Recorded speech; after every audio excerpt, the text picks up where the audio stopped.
اس کی ایک اور مثال دے کے میں آگے چلتا ہوں. رمضان کا روزہ رکھا آپ نے, مثال کے طور پر 7:25 پر افطار کا وقت تھا, آپ نے کئی گھنٹے روزہ رکھا, کئی گھنٹے بھوک پیاس سے نڈھال ہو گئے, اللہ کی خاطر اتنی قربانی دی آپ نے کہ محلے والوں کو ترسانا شروع ہو گیا, لوگ دم کروانے آ رہے ہیں آپ سے, یار بہت نیک آدمی ہے. سارا دن کی قربانی, اب روزہ شروع ہونے میں آدھا منٹ باقی ہے. کتنا؟ آپ نے کہا کہ آدھے سے کیا ہوتا ہے, جب اتنا برداشت کر لیا تو اللہ اس آدھے منٹ کی وجہ سے میرا روزہ خراب نہیں کریں گے. اٹھا کے کھا لیا کہ یار آدھے منٹ سے کیا ہوتا ہے, سائرن بجنے کا کون انتظار کرے بھائی, کئی گھنٹوں کا روزہ ہے, آدھے منٹ 30 سیکنڈ سے کیا ہوتا ہے. تو کسی سے بھی پوچھیں گے وہ کہے گا روزہ بھی ٹوٹ گیا, اور 60 روزوں کا اگر نہ رکھتے اتنا بڑا جرم نہیں تھا. سارا دن مشقت محنت کی اور آدھا منٹ پہلے توڑ دیا تو یہ زیادہ بڑا جرم ہے. کیوں انتظار نہیں کیا آدھے منٹ کا؟ آدھا منٹ کیا, 1 سیکنڈ پہلے بھی اگر ابھی یقین نہیں ہوا کہ غروب ہو گیا اور آپ نے کھا لیا تو یہ کھانا آپ کو بہت مہنگا پڑ جائے گا. اب کسی مفتی سے پوچھو گے تو وہ کہے گا 60 روزوں کا کفارہ ہے. اب جدید طبقہ کیا کہے گا؟ اللہ غفور الرحیم ہے. ایک میرا بھائی جو صبح سے پڑا ہوا سو رہا ہے, جس نے روزہ نہیں رکھا اور منڈ رہا ہے صبح سے, فلمیں دیکھ رہا ہے, ڈرامے دیکھ رہا ہے, اس کو کوئی سزا نہیں مل رہی, اور میں صبح سے لے کے بھوکا پیاسا تڑپ تڑپ کے برداشت کرتے کرتے کرتے کرتے آدھا منٹ, اور پھر دلیل لے رہے جو سارا دن برداشت کر سکتا ہے وہ آدھا منٹ نہیں کر سکتا. وہ تو میں نے ویسے ہی کھا لیا, ورنہ میں برداشت تو آدھا منٹ بھی کر سکتا. جتنے مرضی دلائل دیں یہ سارے ایک طرف. کسی بھی مفتی سے پوچھیں گے کہ بھائی روزہ جان کر توڑ دیا تو 60 روزوں کا بول لیں بھائی کفارہ ہے, رکھنے پڑیں گے. آدھا منٹ کیا 15 سیکنڈ کی بھی اللہ کی نظر میں بہت ویلیو ہے, کیونکہ آپ اللہ کے قانون کو چینج نہیں کر سکتے. اللہ نے کہا ہے ثم اقم الصیام الی اللیل, جب تک سورج غروب نہ ہو جائے, رات کی ابتدا شروع نہ ہو جائے, آپ روزہ اس سے پہلے نہیں کھول سکتے. تو یہ جو لاجک پیش کی جاتی ہے نا آج کل, ایکچولی یہ یوں, ایکچولی اصل مقصد تو اسلام کا یہ تھا, ایکچولی یہ تو یہ تھا, ایکچولی یہ تو یوں تھا, تو یہ سب آپ ان سے بولا کرو ایکچولی آپ ہماری سمجھ میں نہیں آ رہے. تو اسلام نے جو نصوص ہے نا, جو شریعت کی قرآن و سنت کی نصوص کہتے ہیں جو آیت یا وہ حدیث, ان میں آپ اپنی طرف سے دخل اندازی نہیں کر سکتے. اب اسی مسئلے کو آپ دیکھیں کہ آدھا منٹ پہلے آپ کو روزہ کھولنے کی اجازت نہیں تھی, اب آپ کو یقین ہو گیا کہ سورج غروب ہو چکا ہے, یقین ہو گیا, کسی بھی وجہ سے ہو گیا یقین آپ کو. اب آپ کہتے ہو کہ یار جہاں اتنا صبر کیا ہے اللہ نے مجھے بڑے صبر کی طاقت دی ہے, اب میں آدھا گھنٹہ لیٹ افطار کروں گا تاکہ میں اپنا اسٹیمنا بڑھاؤں.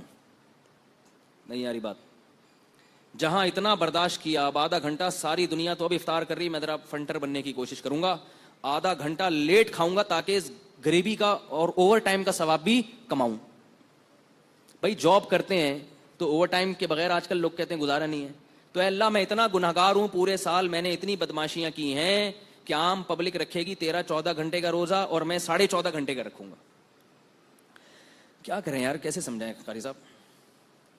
یہ باتیں ابھی سمجھ میں آ رہی ہیں, باہر نکلیں گے جب ٹی وی کے سامنے بیٹھیں گے نا, کچھ نئی نئی فلمیں مارکیٹ میں جب آ رہی ہیں آپ دیکھیں گے, وہ جدید مفکر کو حضرت حکیم اختر صاحب فرمایا کرتے تھے, یہ جو آج کل مفکر اسلام پیدا ہو رہے ہیں مفکڑ ہیں, منہ پکڑ کا مطلب جو منہ میں آیا بول دیا, لیکن ان کے الفاظ ایسے شائستہ ہوتے ہیں, بات چیت کا طریقہ ایسا خوبصورت ہوتا ہے کہ لوگ اس سے متاثر ہوتے ہیں کہ واہ بڑا کمال کر دیا.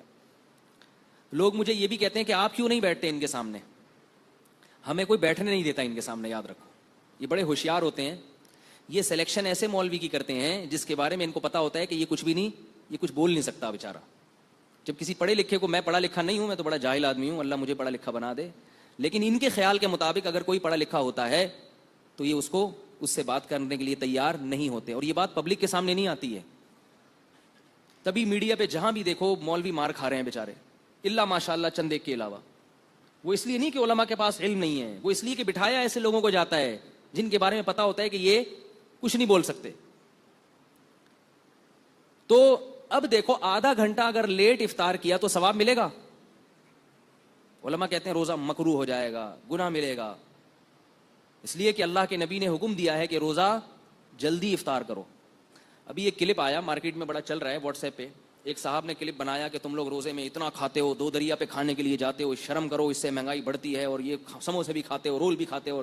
بڑا مزاحیہ سا کلپ ہے. اس نے بہت قوم کو لتاڑا ہے کہ رمضان میں مت کھاؤ, اور اتنا اچھا نہیں کھاؤ, سادی چیزیں کھاؤ. اور اس کا فوکس اس بات کو کیا ہے کہ اس سے چیزوں کی قیمتیں بڑھ رہی ہیں. آپ جو رمضان میں اتنا کھاتے ہو تو اس سے کیا ہوتا ہے, چیزوں کی قیمتیں بڑھ رہی ہیں. وہ ایسے چلا ہے مارکیٹ میں دھڑ دھڑ. مجھے اس سے اتفاق نہیں ہے.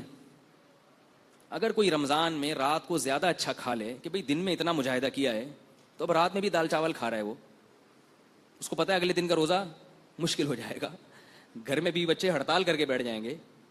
تو کوئی حرج نہیں ہے کہ اگر آپ نے ایک ٹائم مجاہدہ کیا ہے تو اپنے نفس کو آرام دینے کے لیے دوسرے ٹائم آپ اچھا کھا لو. گھر والوں کو 2 دریا پہ لے جاؤ کھلانے کے لیے کہ بھئی سارے دن کا روزہ ہے تو اب ذرا اچھا کھا لیں ہم. نہیں آ رہی بات میرا خیال ہے. فنٹر بننے کی کوشش یاد رکھ, شریعت پہ اضافے کی کوشش نہ کریں. مہنگائی جو بڑھتی ہے وہ اچھا کھانے سے نہیں بڑھتی, وہ ضائع کرنے سے بڑھتی ہے. 4 آدمی بیٹھے ہوئے ہیں اور کھانا اتنا پک رہا ہے, 10 آدمیوں کا کھانا پک رہا ہے, یہ جائز نہیں ہے. جتنا اچھا کھائیں, شریعت میں کوئی پابندی نہیں ہے, بلکہ ہم تو کہتے ہیں اچھا کھاؤ. خراب کھاؤ گے تو طبیعت خراب ہوگی. تو اور رمضان میں کوئی اتنا زیادہ بیمار بھی نہیں ہوتا زیادہ کھانے سے. اور رمضان میں اگر آپ کم کھائیں گے تو یہ گرمیوں کا روزہ گزارنا بڑا مشکل ہو جاتا ہے. اور مجھے یقین ہے کہ جس آدمی نے یہ کلپ سنایا ہے نا, وہ خود 15-20 سموسے تو کھاتا ہوگا, کیونکہ اس کی میں نے جو صحت دیکھی ہے وہ 1-2 سموسوں والی صحت ہے ہی نہیں. جو اس کی جو کلپ چلا رہا ہے نا, اس کی صحت کے 1-2 سموسے تو غائب ہو جائیں گے بھائی, اس کے پتہ ہی نہیں چلے گا کہاں گئے. تو ایسی باتیں کیوں کرتے ہو جس کا نہ کوئی سر نہ کوئی پیر, اور اس کو شریعت کا حکم بنا کے. تو رمضان میں اگر آپ کو زیادہ کھانا پڑتا ہے تاکہ آپ دن کا روزہ اچھا گزار سکیں تو اس میں کوئی گناہ نہیں ہے. ضائع مت کریں, ضائع مت